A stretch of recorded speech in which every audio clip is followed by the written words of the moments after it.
stroking this a lot. You stroke that tash. I'm gonna. Yeah. Do you like it? Um. Fucking hell. The pause was already too long. Define like. If like is tolerate, yes. I absolutely like it a lot. On a scale of 1 to 10, 1 is I fucking hate that stash. 10 is I absolutely love that stash. Where are you at? Be honest. Solid 2.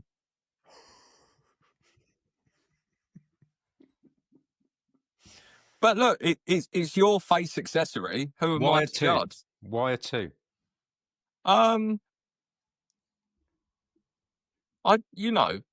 You're a very attractive man. I don't think any more needs adding. I'll say that. Well rescued. Really well rescued. I did I'm say trying. just before we hit record that the only reason I'm keeping it is because every time I look in the mirror, it makes me fucking laugh. Yeah. Which I think is a good enough reason. Mm-hmm. Just every day. There's the mirror, there's my face, smile. I think it's a good way to start the day.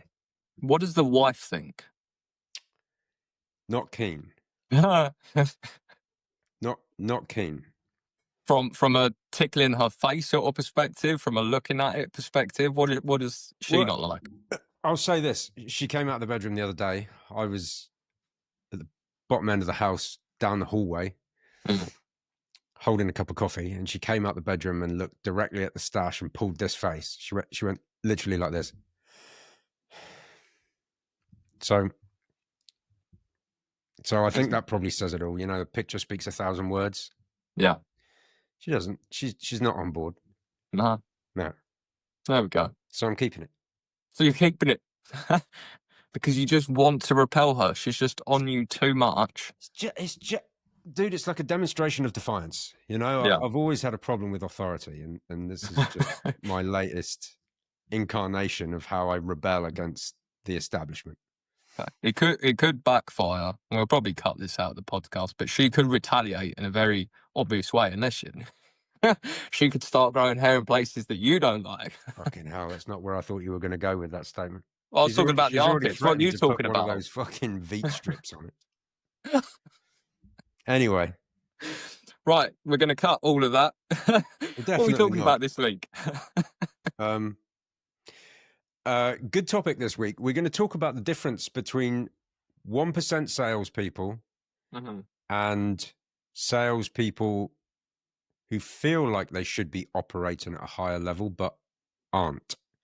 And it's probably not what a lot of people think. There's a specific OS operating system that I've seen time and time again gets adopted by the people that constantly perform at a very high level. So I think we're probably going to share some insights as to what that operating system is and how people can adopt it for themselves. With a bit of face furniture and armpit hair smatterings in there as well. I mean, basically, that's it. You just got to grow a stash. That's it. Job done. Podcast over. Channel your inner Tom Selleck. Not that anyone that listening to this podcast would even know who the hell Tom Selleck is. Channel him. Burt Reynolds, Billy D. Williams from Star Wars. There we go. Still no one knows. They're young people. We're old. Well, I'm old. You're old. I'm old at heart. Anyway, I normally end up kicking these things off, and no one cares about my opinion. Why don't you start? Of course they do. Yeah, all right. A few people. I'll start. I think a lot of closers constantly pursue tactics, right? What do I say when the prospect says this? And what's the best way to answer this objection and stuff like that? Tactics, right? And it's not that tactics don't come into play. Of course they do.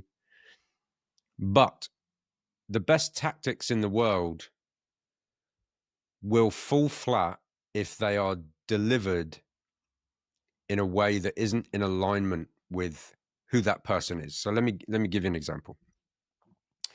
You're on a call with somebody, you're trying to hold them accountable to their goals. You know, you're having the conversation, you're showing them some hard truths, all of this kind of good stuff. that's only effective if the delivery is correct. And if the delivery is felt like it comes from a place where you care, like and this is, we talk about this, right, inside of our group, the difference between external pressure and internal tension. External pressure means that the prospect feels like you're trying to coerce them to come into the program for your benefit.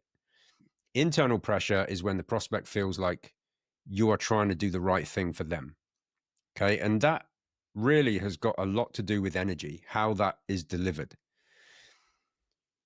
So how that plays into what the top 1% do is the top 1% are optimized, right? Meaning you're there, you're on the call, you're holding somebody accountable, you're delivering some harsh truths, and all the time your bed's not made, there's dishes piling up in the sink, you didn't work out this morning, you said you were going to go for a 3-mile jog and didn't, you said you were going to eat 150 grams of protein a day and you snacked on cheese and toast. And do you know what I mean? So, and a lot of people would say, and I've had this battle with a lot of closers. They've like, oh, I just don't see how that's relevant. And I'll explain how it's relevant. And it's kind of deep psychology. And if you've never read the book Psycho-Cybernetics, you should.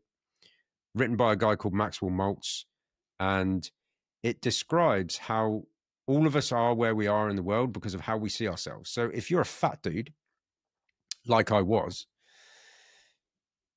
you're a fat dude because you see yourself as a fat dude, right? If you're a slim guy who goes for the jogs, who hits the gym, who watches his protein, like I now do, it's because you've changed the perception of yourself. You've changed how you see yourself in the world. And you no longer identify with somebody who goes, oh, well, yeah, I'm just fat. You identify with somebody who goes, no, fuck that. That's what a fucking fat person would say.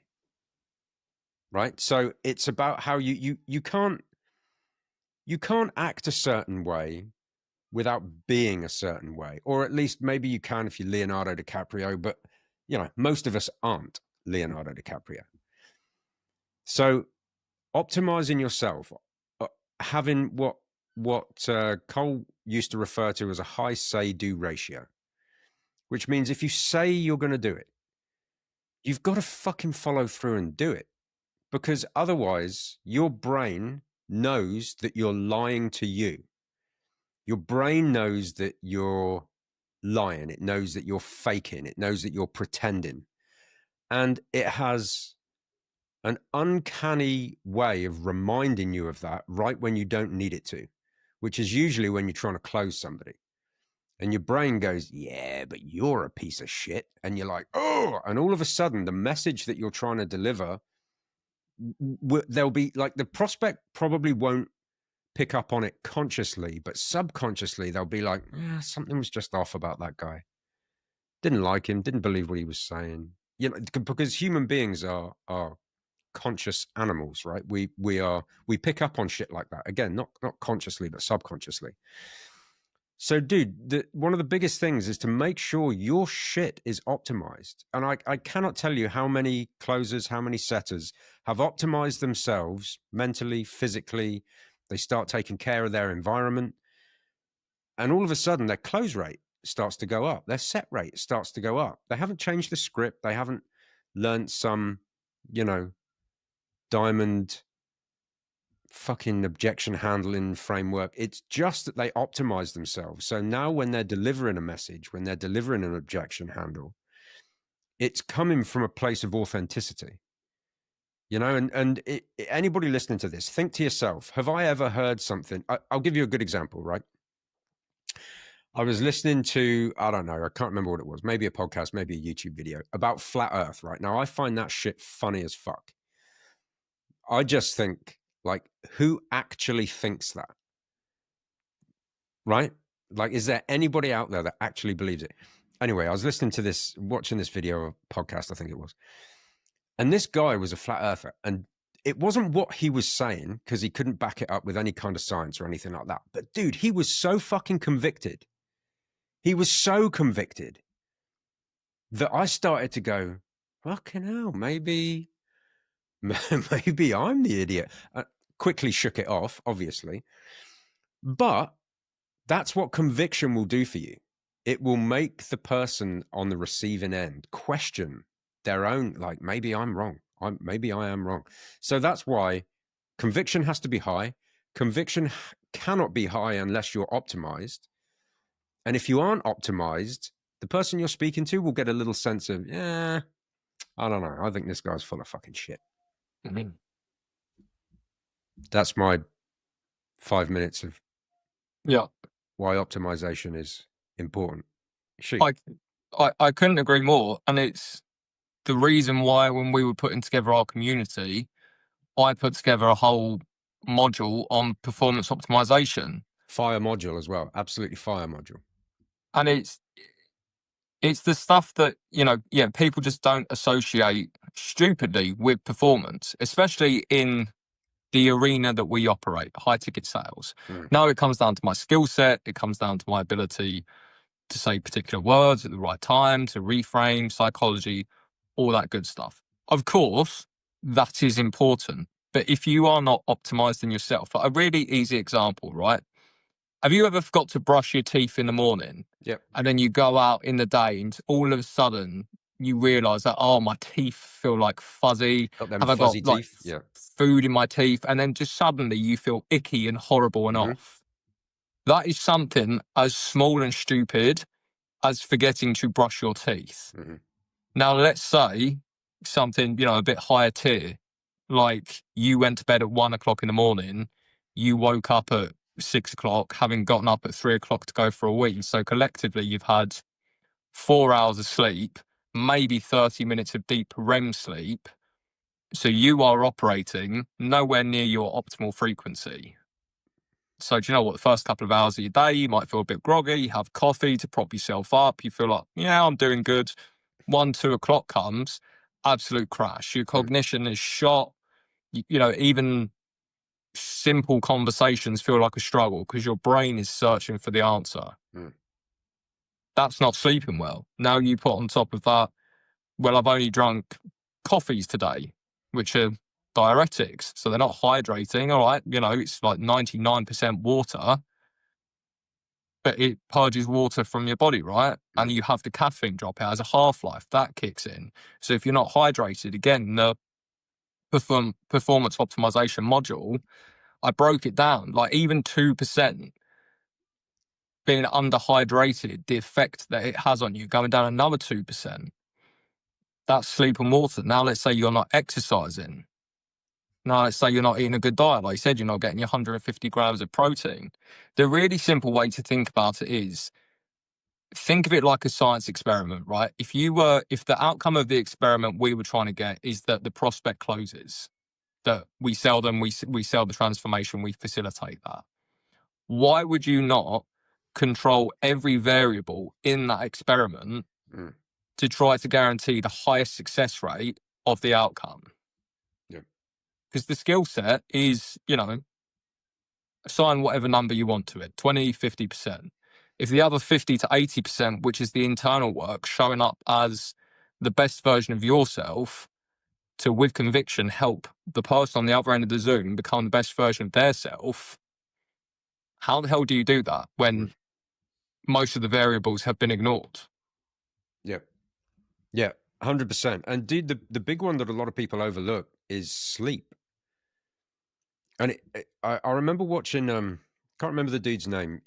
He was like several years, he was the winner of the CrossFit games globally, the dude that won several years in a row.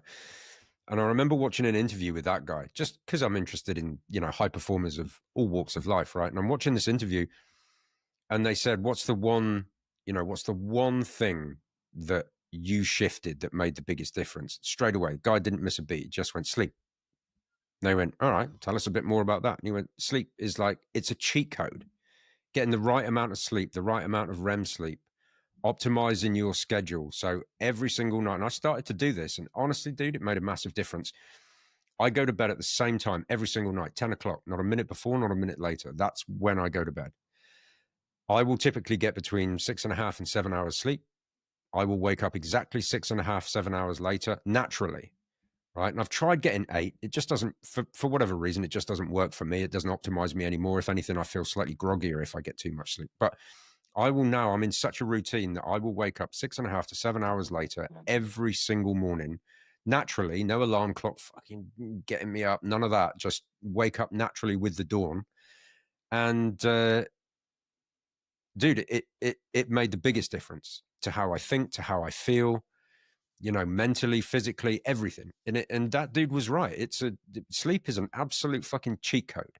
And so many people overlook that. They're like, well, I'm hitting the gym and I'm getting my protein and I'm watching my diet and I'm doing my cardio and I'm reading my books and I'm training. Well, how's your sleep? Well, yeah, it's a bit fucked. You're like, dude, that's the most important thing. Yeah. Get yourself some magnesium, glycinate. I tell you what, I take a triple supplement of magnesium. It's glycinate, threonate, and one other. Can't remember. And I take that in combination with a zinc tablet every single night, literally right before I go to bed, 5 to 10, magnesium and zinc, and then go to bed. And my Christ, did that make a difference? Mm-hmm. Made a massive difference. And I can't remember. I think it was a Huberman podcast that I was listening to, Andrew Huberman. And he was talking about why bad sleep can be caused by a magnesium or a zinc deficiency. Fuck it. I'm like, well, I got nothing to lose. I'll just get myself some magnesium and some zinc. Started to pop it every single night right before bed. Absolute game changer in terms of my sleeping pattern and my schedule and you know, how solidly I sleep and all that kind of stuff. Game changer. Magnesium and zinc. Top tip. So I think too many people overlook sleep. Yeah, it's one of the lessons in the module that sleep is a performance multiplier. Yeah. And when you go down to, you know, like the chemistry level, that's when stuff like cellular regeneration happens. That's when your body heals. That's when it, you know, if you think of your body or, you know, your brain as a computer storage, it gets cleared out, things get processed, things get learned when it's, you know, healing and resting and all that sort of stuff. So if it's so broken, like most people just don't have the basics of a bedtime routine. And it's going to sound really basic, and some people might listen and be like, "Oh, do you know what? I'm not a kid. I don't need a bedtime routine. I can go to sleep when I want."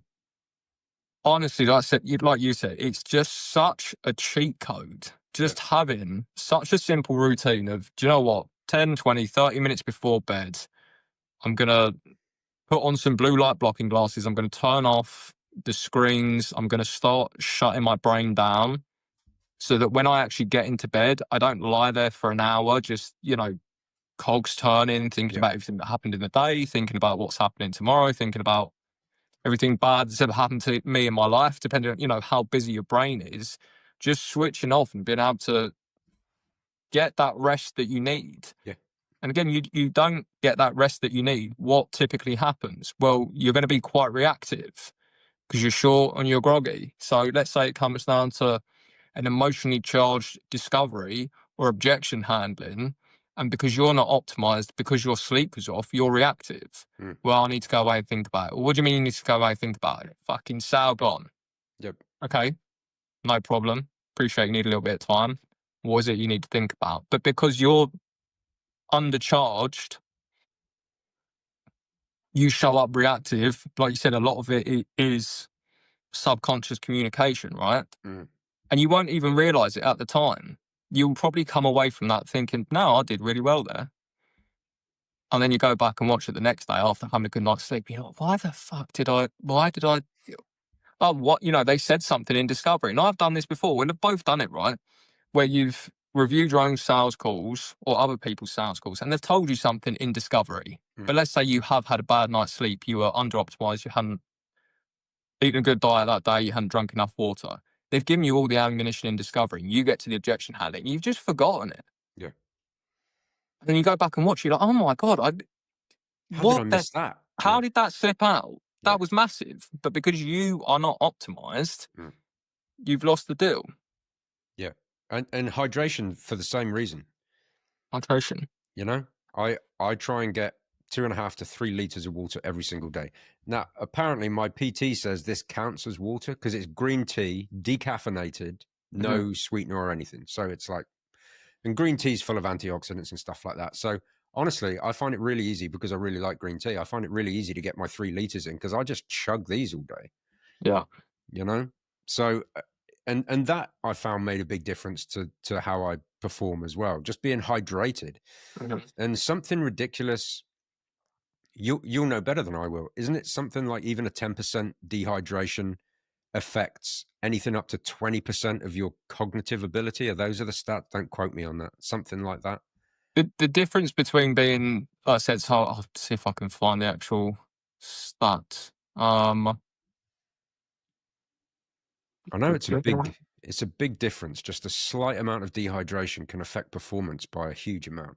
It's even as much as like 2%, right? So let me see, rather than me trying to quote it off the top of my head. Mm-hmm.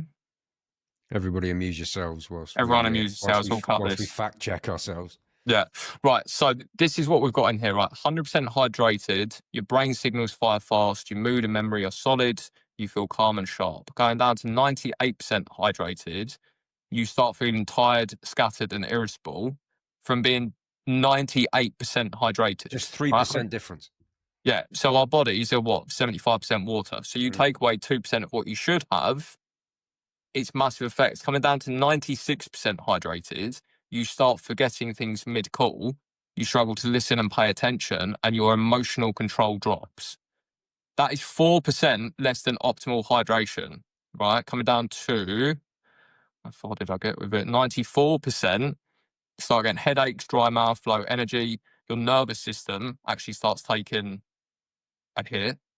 And then I think I go all the way down to a little bit more than that. But yeah, your brain is 75% water. Your blood is mostly water and salt. So, caveat to all of this, a lot of people go and chug water and then they're just going for a wee every 30 minutes. Just water, stupidly by itself, isn't all that hydrating. You need some electrolytes. You need some good salt, like Pink Himalayan Himalayan pink salt. salt. Yeah, Celtic sea salt, Baja, whatever you want, just actual salt. And if you want to go really micro on this, there's a woman, I forget her name, talking about like regular table salt. Mm-hmm. It's just the salt that's had all the good sodium removed from it. So Right. it's just absolutely terrible for your body. Ruins your kidneys in obviously two larger quantities. So you go to like the older generation, you say to them, well, put more salt in your diet if you want to be better hydrated. They're like, no, salt is terrible for you. And you're like, okay, yeah, the wrong salt, bad salt is putting the proper salt into your diet that is, I think, is something stupid like 75 natural, what's the bloody word? 75 chemicals, something that our body needs. And, particular salts have like Minerals. minerals, gone from my head, have like 60 minerals in the salt. So it's incredibly good for you. And again, something as stupid as it will take you, 5 seconds to do in the morning. I have a pot of it on my kitchen side. As soon as I get up in the morning, glass of water, just pinch the salt into my mouth, drink it. If I forget to do that in the morning, big noticeable difference. You feel it. Yeah. Stack that on top of, I had a bad night's sleep. Stack that on top of, I've gone out of the house forgetting to brush my teeth. Stack that on top of, oh, maybe I forgot to have breakfast this morning, or I grabbed something quick on the go. That's a whole nother area we could explore. Yeah. Just feeding your body garbage. Quick convenience food. Do you know what? If you're on your way to holiday and you're picking something up from WH Smith's at the airport, grabbing something quick, treating yourself every once in a while. We've got to do it. We're human, right? If you want to show up and perform, do you think Usain Bolt, before he was getting ready to run the 100 meters, is there feeding his body crap? Or Probably do a you bad think, analogy because he used to eat 20 chicken nuggets before he did ran he? the Well, 100 fine. meters. But He, your point is yeah, on point. he's the exception. Most athletes, and again, this is in the module, right? I say to people, to show up like a high performance athlete, not a university student. Because what do most university students do? They live on pot noodles and, processed meat because they don't want to cook. And it's the same as most people, closers, will feed themselves because they just don't see the importance of it. Yeah. And so for me, I've been off the gym for 2 months now because I've had injuries, I've had illnesses, and I've gone from in the last 2 months being about 7 to 8% body fat to at the minute I'm like 15% body fat. I feel miserable in myself. My mood is so noticeably different because I've just got injuries that, like, my bicep is about to blow up. So I can't really do any upper body work. Even brushing my teeth, the tendon is so about ready to snap that just the motion of doing that, I can't lift anything. I can't really do anything. So I can go out for walks. I can still eat a diet. I can still go and train legs. But it's such a part of my routine. It's such a way of holding myself to a standard. Without it, it has a massive impact on my performance. Yeah. Feel a bit lost, don't you? You do. And I remember, like, when I first started going to the gym when I was, I don't know, 16, 17, really getting into it. And if I ever missed a day, my mood the next day, I was a horrible person to be around because it was just such an hour of going out, endorphins, dopamine, just stress relief. That was like, you get to the end of the day, I'm going to go and leave it all on the gym floor. Mm. When you don't have that, it's you almost get into a cycle of sometimes you don't realize how bad you feel. Now, you could probably talk about this because you've gone on a big weight loss journey in the last couple of years, and you get to a point where you don't even realize how much weight you've put on, how much things are suffering.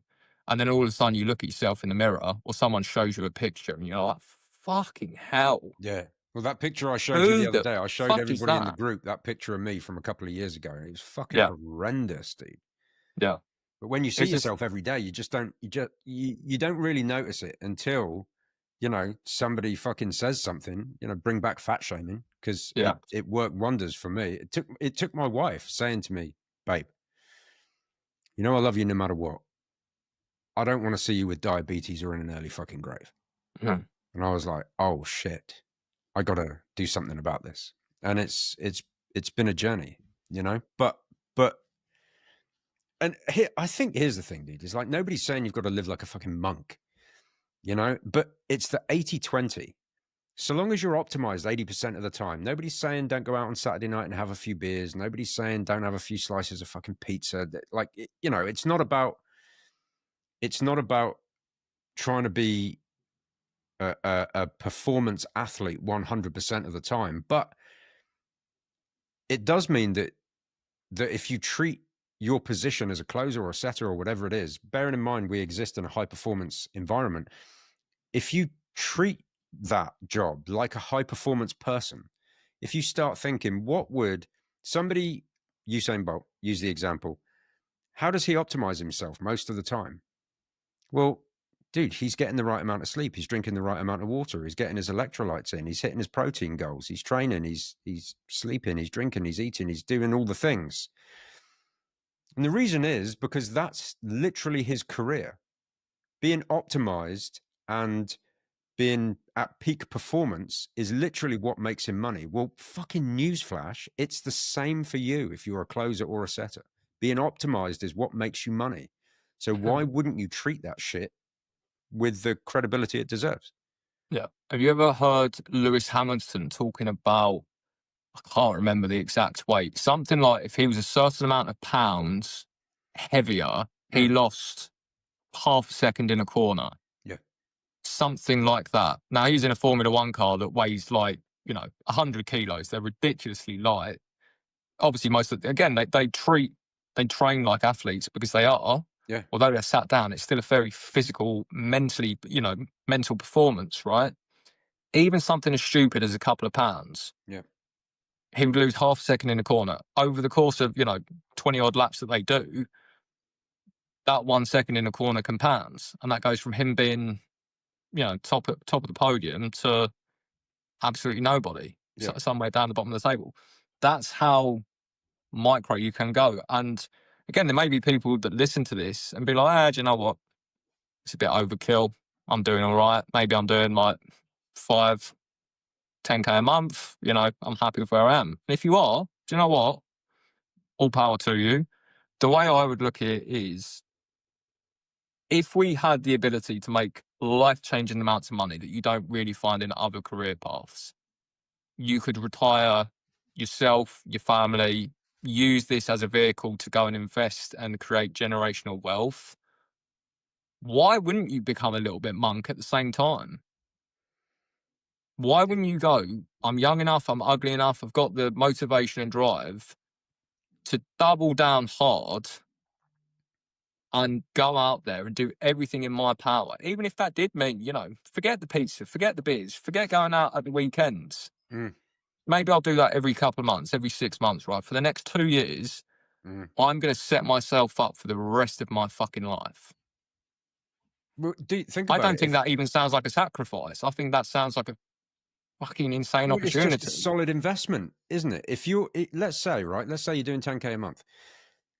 Could you do 15K a month by optimizing your health? If so, you've got to ask yourself whether just setting yourself a routine, eating some good food, getting some sleep, and fucking, having a Tidying high your saving debt. ratio. Would it be worth, if somebody said to you at the start of every month, I will give you an extra 5K if you optimize your sleep and eat the right food and get your steps in and all that kind of stuff? There's not many people would say no. What, an extra $5,000 a month, an extra 60,000 a year just for doing what I should do anyway? Yeah, count me in, dude. Slight pause. Fucking dog. Sort the dog out. Little cunt. Cut that out. But yeah, like you said, it's not like you've got to adopt a whole new lifestyle. Most people are still eating 2 to 3 meals a day. Okay, it really doesn't take that long to make a healthier food choice. It really isn't that much of a sacrifice to stop watching telly 30 minutes before you go to bed and pick up Psycho Cybernetics, Dollars Flow to Me, the 4-hour work week, and just, start winding down, start visualizing who you want to become. And it's, we could go really deep, and it goes to like an identity level, right? Coming back to what you said towards the top of it, the way that you see yourself and the way that you operate will dictate the outcomes. So if you operate as the £10,000 a month version of yourself, that is the ceiling level.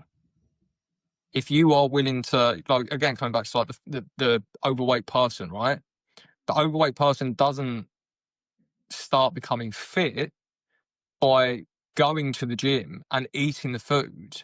It starts way before that, when they make the decision to make the switch in the first place. Because someone who doesn't make the decision to make the switch because they don't understand the compounding effect it has will give up on it. Yeah. It's why most people, new year, new me, they start the gym because it sounds good. There's no emotional drive. They go, yeah, I need to lose a bit of weight. Don't really mean anything to them. So there's been no identity shift. There's been no reason for them to act out of accordance to the way that they have been. So what happens? Well, 2, 3, 4 weeks later, if they even get that far, just goes in bin again. Fall back straight to what I was doing. And it's so easy. What is it, like 60, depending on who you listen to, something like 30 to 60 days to build a new habit? Yep. 60, I heard. Right. Yeah. 60 days of doing something. So if you were to, pick up a guitar for an hour a day, 60 days time, if you do that hour a day and you practice, you could become pretty good at, or on your way to playing the guitar.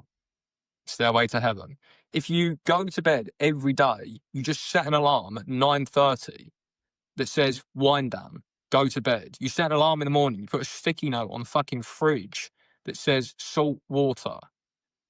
Before you go to bed, when you're cooking your evening meal for the day, you make your lunch for the next day. Yep.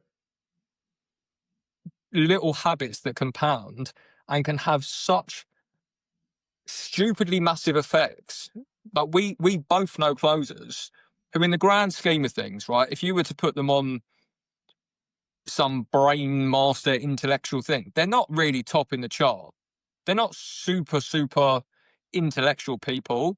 They're just so centered and grounded and do the basics. They can have a basic conversation and get better outcomes than the guys out there who are just like artists with their words. They can go through all these lovely, silky smooth word tracks and reframes, but it's so obvious there's something missing. Yeah. Being the internal work. A closer said to me a little while ago, he said, "Oh, dude, I just really struggle with motivation." And that's the biggest mistake, right? Is waiting until you're motivated, because you're never going to be motivated to do difficult shit. It's not about having the motivation. It's about being disciplined. It's about being able to do the things you don't want to do. That's what it's about. You know, when it's fucking 5:30 and you're sat there on the edge of the bed and you're looking at your fucking hokers, other running shoes are available. And you're like, Jesus Christ, fucking freezing outside. You know, you think I want to go and jog at 5:30 in the morning? No, dude, it's the last thing I want to do.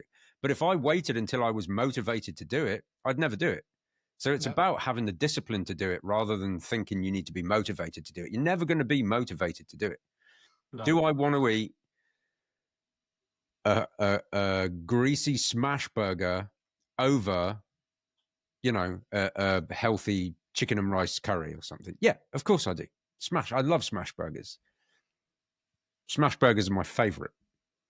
But if I eat a smash burger over a chicken and rice curry, I'm going to get fat. So do I want to? No. Do I do it? Yeah. One of my previous mentors said to me, I said to him, I can't even remember what business it was that I was doing at the time. And I'd been really struggling. I just couldn't bring it together and I was losing motivation. And I said to him, we had a one-on-one call and I said, look, Russell, I'm really struggling. I'm losing the motivation to do this. And he just went, Josh, you only need motivation to do the shit you don't actually want to do. Mm. So let's get really black and white and honest. Do you want to do this? And I was, I had to think about it for a minute. And I was like, I do. And he was like, so remove motivation from your vocabulary. Just get uncomfortable with doing shit that you do not like. Because if you don't do the shit that you don't like, why do you think most people work in dead-end jobs for their entire career and retire with absolutely nothing to show for it? Mm. And yeah, when you have that perspective that motivation will get you absolutely nowhere. Like motivation, okay, it's what I call like the spark. But if that spark will quickly fade if you don't turn it into action and discipline. Mm. You have motivation to leave the 9 to 5, to build something of your own, to lose weight, whatever happened. There was something that sparked that curiosity and that interest. But motivation will not carry it through to actually doing it and getting the result. And if you think it will, you are lying to yourself. Yeah, 100%. Top tips, dude. Top tips. But I mean, we've covered it. There's probably so much more that we could throw into this, right? We'll give another couple of examples. Right, Jeff at the top of the episode said about, like the desk, the house, the cleaning your kitchen. Those are environmental factors. Other environmental factors, like the people that you spend your time with. We've probably all heard the saying, you are the product of the 5 people you spend your most time with, right? So if you are spending your time with people that aren't on the operating system, I think that was the title that we actually decided on, haven't used the words once, right? Talking about the operating system. Top 1% closers OS. Yeah. Get around people that have the operating system that you want. Mm-hmm. If you're not around those people, it's going to be very hard for you to push above and beyond that. So there's environmental... I want to talk about that because I had not an argument. I had a healthy debate with somebody about that exact principle, right? You become the average of the 5 people you spend the most time with. And they said, bullshit. And I was like, okay, all right. Let's give you some stats. When, and you can fact check me on this. Not you, the audience, but you can. When an alcoholic goes to rehab, right? They go to rehab, they get clean, they come back out. What do you think the success rate of rehab is for alcoholics?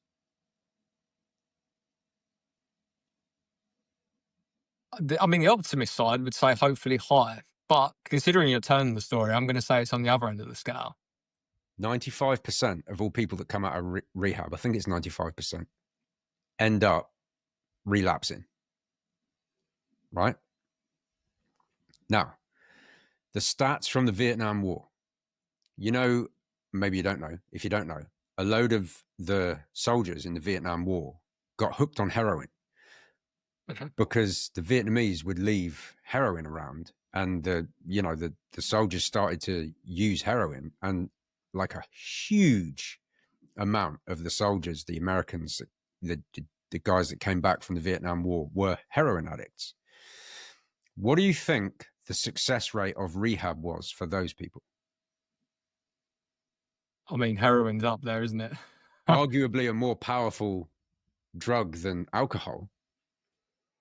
Well, hang on. Okay, fine. Reading between the lines, possibly higher because, well, I'm going to say higher because of the environment. They're not in a war front How with much heroin. higher? How much higher? Yeah. 100%. Nearly 96% of all of the heroin addicts that came back from the Vietnam War ended up getting off heroin and staying off it for good. And the difference is an alcoholic comes out of rehab and goes straight back into their old environment. They're hanging out with the same people. They're in the same place. You know, you try and convince an alcoholic not to buy a drink when he's at the bar with his mate.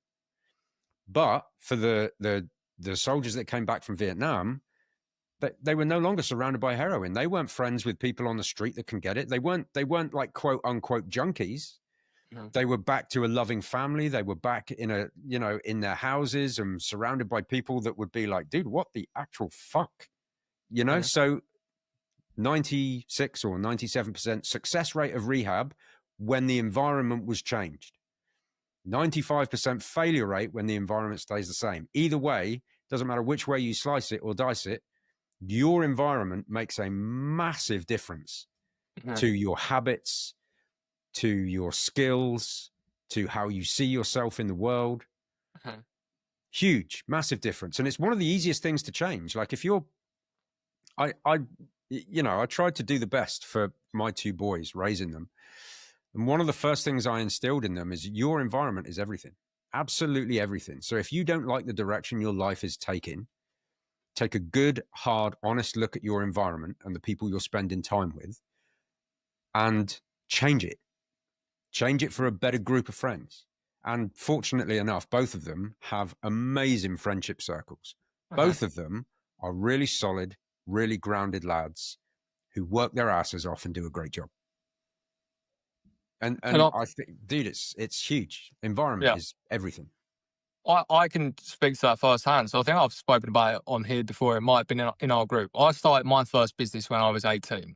Made a lot of money very quickly. I moved out of home when I was 17 and got around the wrong people. And when you start having money and opportunities and you're around the wrong people, I was living with a guy who's a DJ. So we'd sit up for about 2 years until 3 o'clock in the morning, partaking in substances.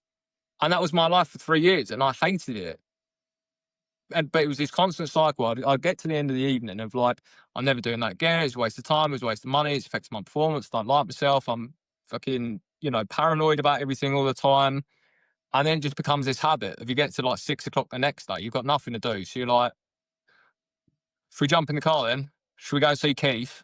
And that was it for 7 days a week. Good old Keith. That was 2 or 3 years of my life. I met my partner 7 years ago, gave it up in a day. A 3-year habit. And people used to say to me, it's like, how the fuck did you do it? Like, people go to rehab for that shit. And I was like, because everything in my life changed. I moved where I was living. I moved what I was doing on a day-to-day basis. I changed the people that I was around. Yeah. So it wasn't that I was even addicted to it. We were addicted to being bored. And that was how we filled the time. As soon as everything changed and you didn't have that boredom, you had the other people around you, it just changed so quickly.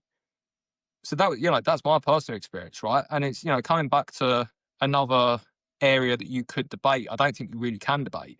How many people grow up hating their parents, then become a carbon copy of them? Mm-hmm. Yeah.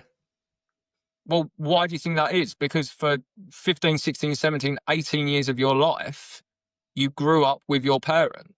I had a really bad relationship with my father growing up, hated everything about him. I am a carbon copy because it was learned through repetition. So the things that I used to loathe about him, I loathe about myself. And it's because of environment. It's because of proximity. It's learned habits of other people. So I don't think there is any argument that you are not the product of the people that you spend the most time with. If you want to debate, then leave a comment. If you think otherwise, it's like the easiest example of this is if you're born in China, you grow up speaking Chinese, right? Why? It's because everybody around you speaks Chinese. What an example. If you were a little Caucasian lad like you or me, but at a very young age, you were taken to live in China, would you speak English or Chinese? You'd speak Chinese. That's because of your environment, right? It's like it absolutely has an impact on you. You spend enough time with people who drink a lot of coffee, even if you're not a coffee drinker, chances are huge you'll start to drink coffee. You start spending a lot of time with people that smoke, even if you're like, hate smoking, disgusting, cigarettes are terrible. You spend a lot of time with people that smoke, chances are massive you'll start smoking. And everybody goes, no, I wouldn't. No, I wouldn't. Yes, dude. Yes, because you cannot override how powerful environment is. You cannot and it's such override stupid things. Like for growing up, no one in my family ever took out credit to do anything. No, credit cards are bad. You should never, you should never take out loans. You should never. It's too risky. You grow up with that sort of family, that becomes your operating system and your belief. Right. So we speak to prospects who are like, do you have access to credit? No, not touching credit. Don't want to go anywhere near it. Okay, that's interesting. Where does that come from? Well, my parents have never done it. No, they told me to never get a credit card. Okay, cool. Do they own their house? Well, yeah, they own their house. Okay, so did they have, 200, 300 grand to buy the house outright? No, they took out a mortgage. Okay, is that a form of credit? So do you see how leveraging credit for the right things can actually, improve your situation? I mean, but you're still trying to belief shift 18, 20, 30, 40 years worth of learned habits and beliefs. Yeah. You can overcome it very quickly with logic, but it's also trying to do that in a one call thing. Yeah. Coming back to high ticket sales, right? That's why it can be a struggle to sell to people, because everyone grows up in different environments, different habits, different beliefs, different mindsets, different identities, different families, different whatever. And unless you are the best version of yourself who can show up sharp, one of the, the small things that we'd agree with, Jordan Belfort, being sharp as attack. Most of his stuff is outdated now. We know that. Being sharp as attack is undeniable. You've got to be sharp. You've got to understand the people across from you. You've got to understand what's in their environment. And if you're not the best version of yourself, good fucking luck in addressing it. 100%, dude. Bombshell. Anything else we should cover? This has been a long one. I've quite enjoyed this one. Enjoyed this one. I think it's important. It will probably get the lowest download rate of any podcast because everybody wants tactics. But exactly, for the people that have A, listened to it and B, got this far, we will both tell you 100% if you optimize this shit, you will improve your life, your environment, your close rates, and the money that you make. Yeah. But it's the same as anything, right? It's, high ticket sales. What does everyone put on their Instagram? It's objection handling reframes, because that's what people think they need. Okay, well, if that's the big juicy gravy sauce that you need, why are they giving it all the scripts away for free? Right. Because shock horror, that's not what you fucking need. That is the 80-20 of the 80-20. Yeah. Okay, then we go on to discovery. Then we go on to the inner work. Then we go on to, internal mastery. You can go down a rabbit hole. Yeah. But no, everyone's like, no, give me what I need. I need objection handling. You don't need fucking objection handling. Give me the tactics. Give me the tactics. I'm happy give me some eating like shit and getting 2 hours sleep a night and drinking half a bottle of Jack to get to sleep when I do get to sleep. But give me the tactics. Fucking hell, dude. Tactics are not going to work. But it's, again, really easy example, right? Let's say you have your Friday night takeaway. How do you feel after you've sat there and smashed the dominoes? Well, you feel bloated, you feel lethargic. But you feel great for about 5 minutes, right? And then you feel bloated and lethargic. You feel like shit, You feel like shit. And then do you ever get to the end of eating not chicken and rice, because that makes it sound like we want you to be bodybuilders. Just something not as as healthy, greasy, all that sort of stuff. Do you like ever a sit there chicken and go, curry. "Oh, I feel like shit"? Yeah. No. So, start like coming back to what I said. Treat everything like a scientific experiment. If we are optimizing for the outcome, way down there making as much money as possible to set ourselves up for the rest of our lives. That comes as a byproduct by facilitating transformation. Yep. Facilitating transformation is showing up sharp, understanding where people are at, and giving them the confidence and conviction that we can help them get to where they need to be. Before that is the internal work. Sorry, then you have the script, then you have the internal work, right? Mm-hmm. If you miss that, all of this is fucked.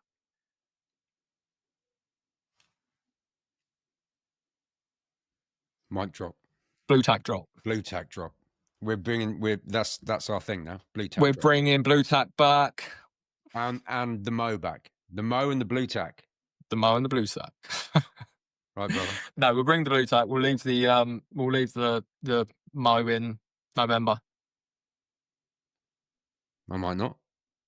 Well, there we go. Whatever. Well, I'll just AI it out. I'll allow it for November when we're uploading. I'll just AI the fucking thing. Just fucking color grade it out. All right, buddy. Yeah. I'll see you on the next one. There we go. See you the next one. Cheers, bro.